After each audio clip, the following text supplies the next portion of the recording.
All right. Hello. We're back with another episode. I believe this will be episode 3.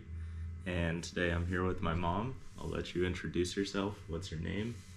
My name is Sara Michael. And where are you from?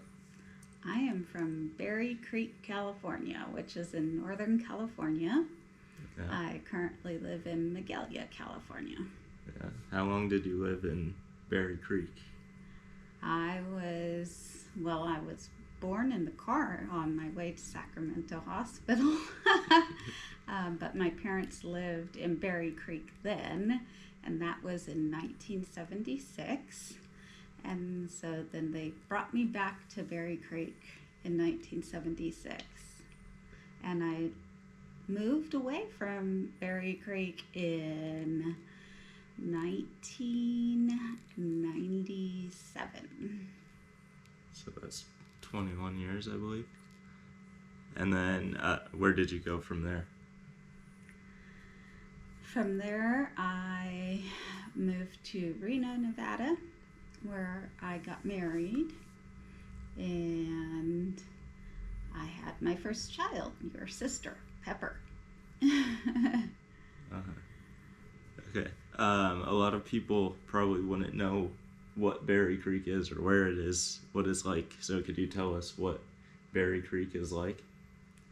Berry Creek is a very small mountain town. It's only a town because it had a small convenience store and a post office. Of course, they had a church and a school, like all small areas do. And it's in the Sierra Nevada mountains. When I was growing up there, it was well known for lots of drug growers and makers. And my parents moved there. They grew up in the Bay Area as city kids, and they moved there to live off the land. And how'd that go for them? It was rough. Yeah. They had to learn a lot pretty quick. My brother was a year and a half old when they moved there, and they moved into a barn on a pot farm without a wall, and started raising. My mom raised goats and milked them for milk, and they killed rabbits and all kinds of exciting things like that, which were, I'm sure, very shocking for city kids. Yeah. And I'll have them on an episode soon, or at least my grandmother, and I'm sure she'll have a lot to tell about stories from that. But about you, could you tell us about your education and job history?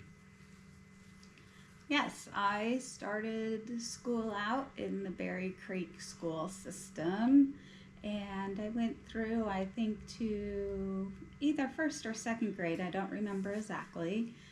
And then my mother removed me and my brother from the public school, and we were homeschooled, and that continued to happen until I was in high school, at which point I went back to public school and finished my high school, and then I went to Butte College, which is a college out near Oroville, and I got a degree, Associates of Science in Ornamental Horticulture with an emphasis on floral design. Mm-hmm. And did you use that degree? I did not use that degree in a professional manner, except for when I was in college. I had a job at the college doing it, but I didn't ever end up using that degree in a professional manner. But I've been a lifelong gardener and artist, and that's definitely involved in that. Yeah. Yeah. Why do you think gardening and arts are so important to you?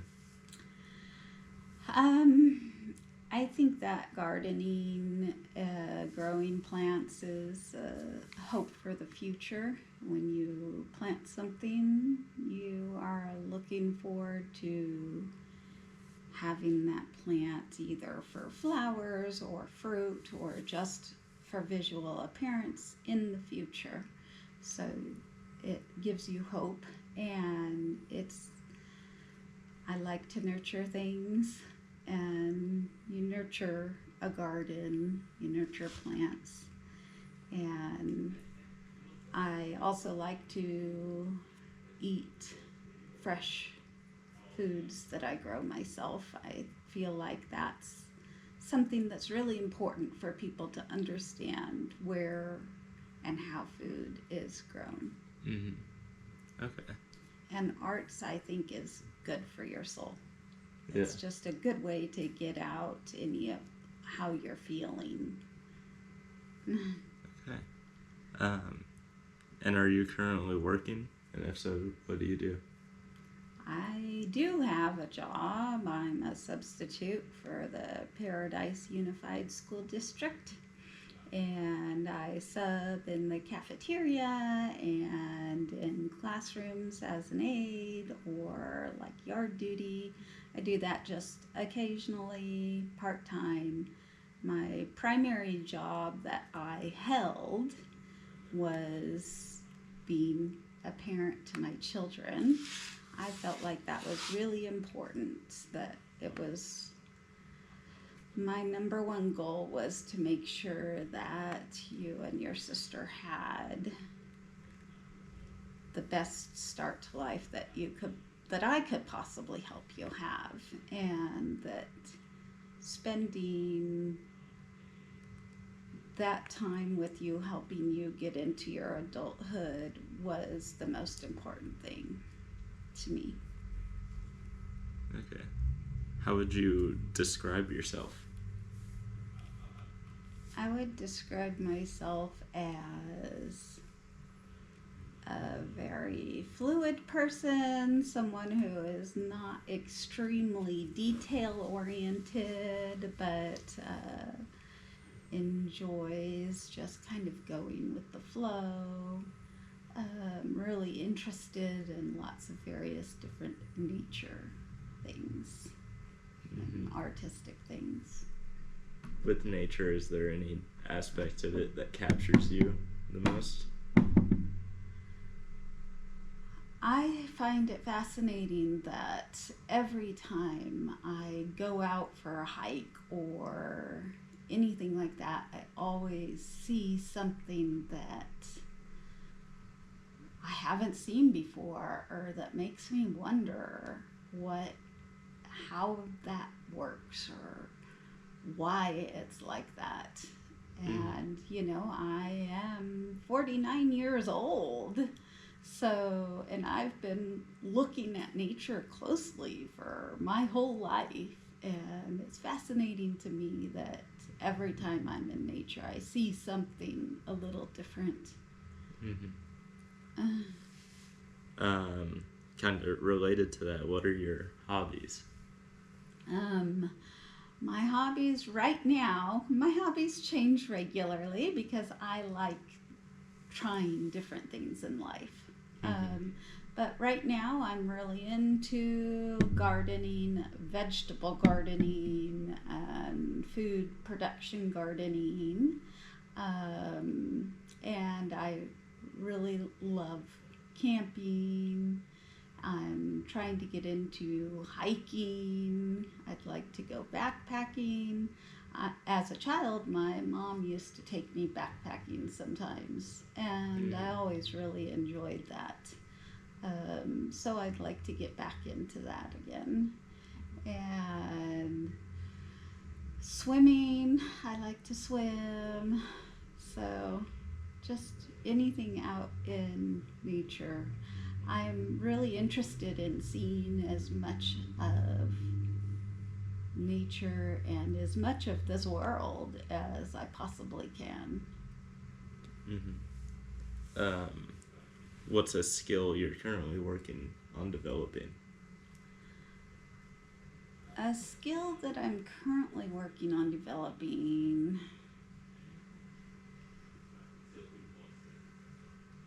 I'm there's a bunch of things. I'm always working on things, but one of my skills I'm working at is really listening to people and trying to understand their perspective as much as possible.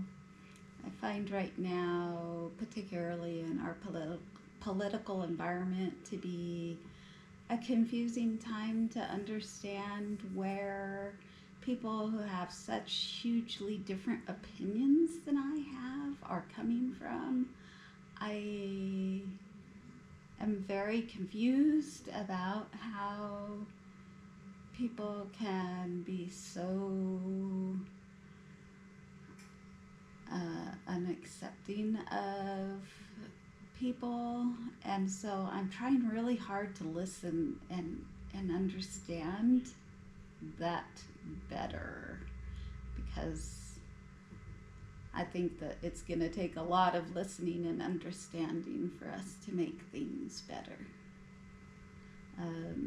Other than that, just gardening stuff right now is what I've been working on, and learning how to like what the laws are in regarding to camping and things like that. Yeah. Something I think fascinating is you might not think of it as a skill, but I see it that way, is your composting stuff. Could you tell us a bit about that? She's been learning a lot about composting. Yeah, I kind of fell into it through the community garden because nobody else really wanted to take over the composting hub that we had built at our garden. And they were having a training to learn composting, and I agreed that I would go to it, and that then entitled me becoming responsible for the composting at the community garden.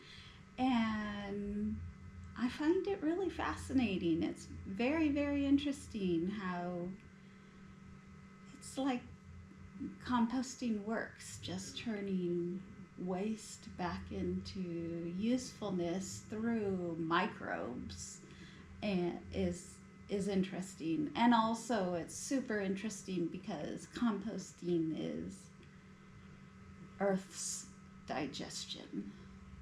Mm-hmm.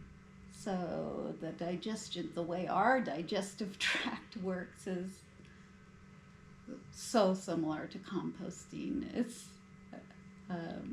fascinating to me. Okay, interesting. What are some things you would say you are very passionate about? Things that I'm passionate about is, oh boy, teaching people how food grows and where it comes from is important to me. Being compassionate towards all living things is important to me.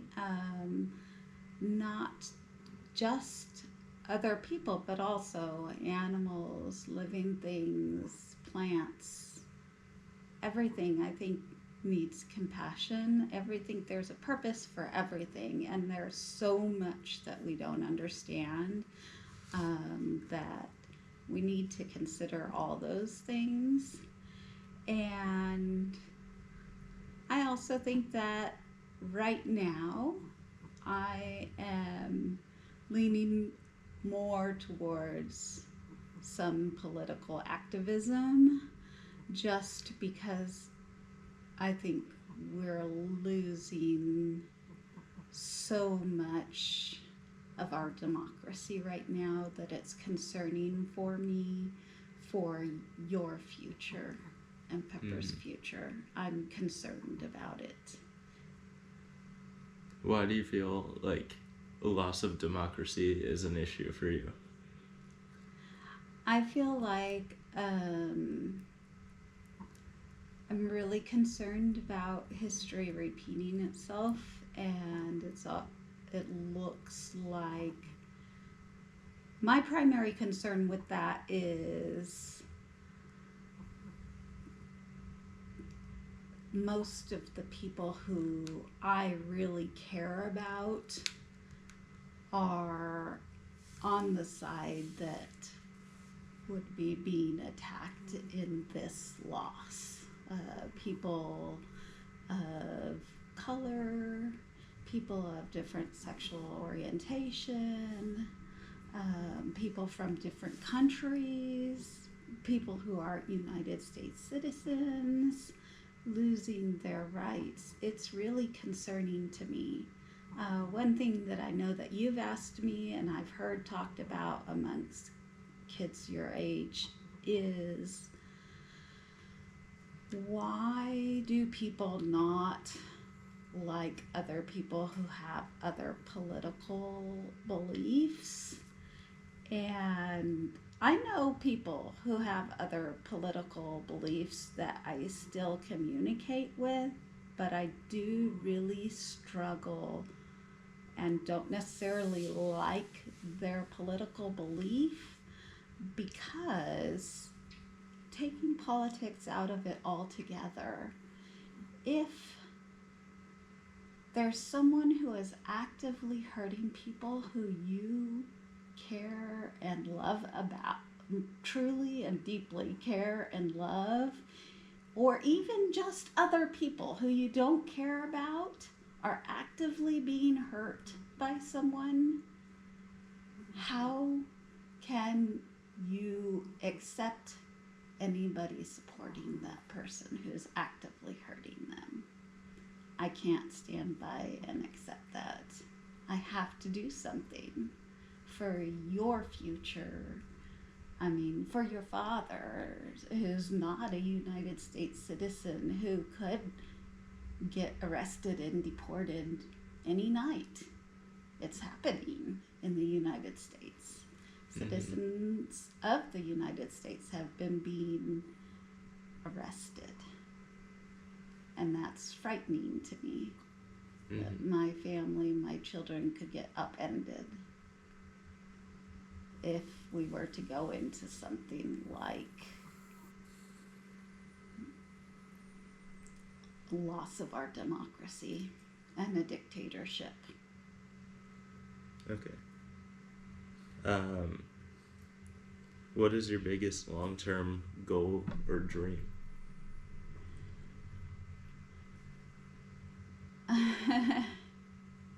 I succeeded with my biggest one I had for so long, which was to have a family and have children and raise my children. And so then when you were leaving home, I had to look at my life and go, what's my next dream? What do I want now?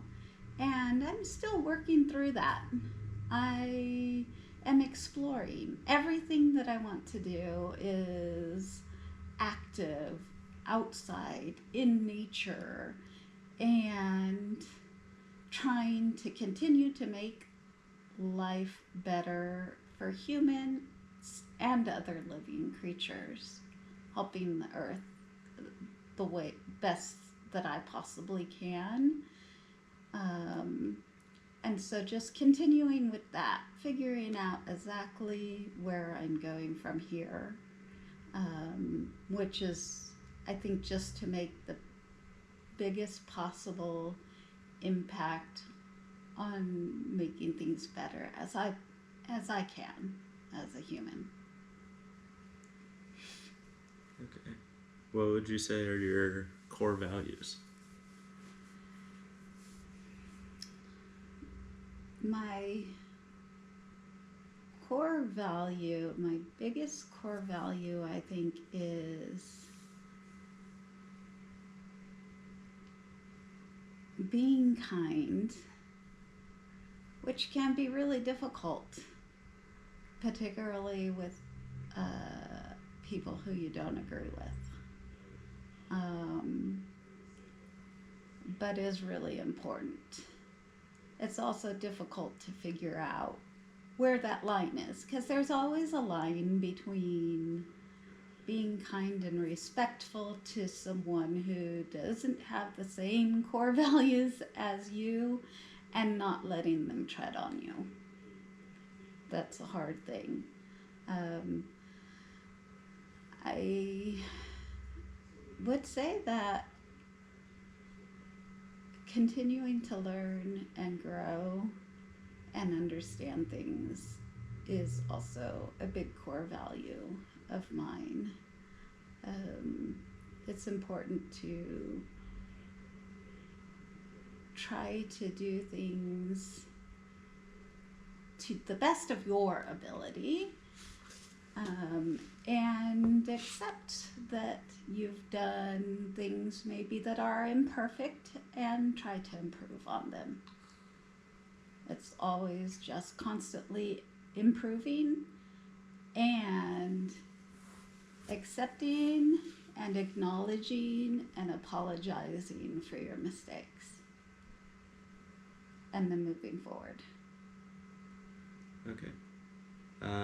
Would you consider yourself to be happy? Yes, I do. Yeah. I feel like I've been really blessed in the life that I've received, and all of my privileges that I've had. Life is about learning and growing and overcoming whatever you may have had to learn, and everybody has their own obstacles to overcome, and I'm just happy with my kids. You both make me so proud. That's good to hear. Are you proud of the path that your life has taken then? Yes, I am. There's been occasional times where, when I've gone through this new process of what does my life look like now, that I've thought, it's so difficult to, in our society doesn't necessarily value parenthood to the same extent as career. And so sometimes I struggle with feeling the value of that parenthood, and not having developed a career. But I'm so proud of, in my opinion, my career was my parenthood, and there's no way that I can see it as non-successful. It's been the best career. And earlier you used the term, you said you were blessed. Are you a religious person? Or is that a term you use outside of that? It is a term that I use outside of that as just a language term. I have been religious. I was raised as non-religious, as atheist, until I made my own choice. That's what my mother told me. That she believed in a higher power and a God, but that I would need to make the choice for myself. And so when I went into high school, then I was raised in an area that was primarily a Christian area, and there was a lot of that, and I was drawn into that to see what it was all about. And I definitely was a born-again Christian for a while, really did that whole walk for a while, but it's not, I grew through that, and I don't believe that it's just one way or another. I do believe that I believe in science, and I don't believe in just one God. I believe in spirituality of people, and I believe that for people who truly believe in their God, that for them that's real. But that doesn't make it real for everyone. Okay. What do you think is the purpose of life, or do you think there is one?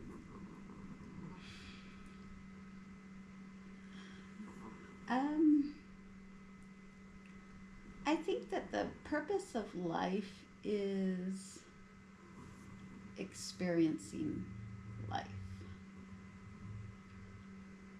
And I think that people get really hung up on what is my end goal, the purpose, when the journey is what the purpose really is. Mm-hmm. So what does that mean to you in a practical sense of, like, if that's how you see it, how do you implement that? By watching things, looking at nature, thinking about how your actions are affecting other living beings and the earth that we live in, and how what you do is affecting the whole picture, not even just how it's affecting you or your sister or anything like that, but how it's affecting the future of the earth, of the plants that I'm stewardshiping.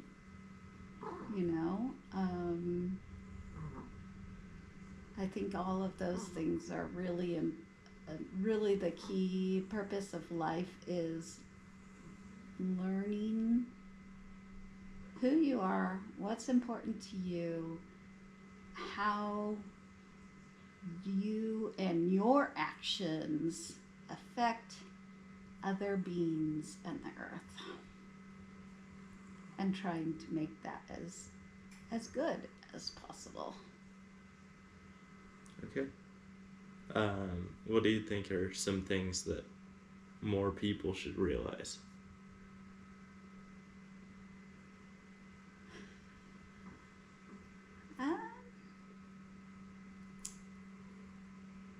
I think that more people should realize that it would be helpful for a lot of people in this world, I think, if they realized that just an overabundance of money or stuff isn't going to bring them the ultimate happiness. That I think most people are looking for happiness in their life, and money can definitely improve your life. There's no question about it. You can do more of the things you want to do and not have to do the things you don't want to do. And you can help people and you can help animals. Money is needed in that way. But I think that there's too much. People are often overcome with the need of getting more rather than appreciating what they have. Okay. Do you have anything else you'd like to say to the people of the world, or anything you want to say about who you are?